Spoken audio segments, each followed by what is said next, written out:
Andes மலைகளின் உச்சியில் மேகங்களுக்குள் மறைந்த நகரம் அதுதான் மச்சு பிச்சு.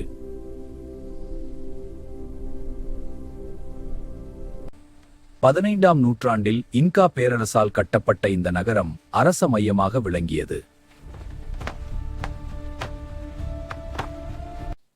சுண்ணாம்பு இல்லாமல் கற்கள் ஒன்றோடு ஒன்று பொருந்தியது அவர்களின் மேதைத்தனத்தை காட்டுகிறது.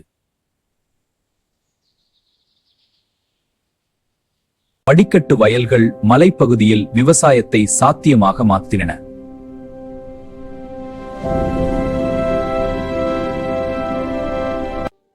நூற்றாண்டுகள் மறைந்து இருந்த இந்த நகரம் 1911ஆம் ஆண்டு மீண்டும் கண்டுபிடிக்கப்பட்டது. இன்று உலக அதிசயமாக மதிக்கப்படும் மச்சு பிச்சு பழமையான நாகரிகத்தின் சாட்சி.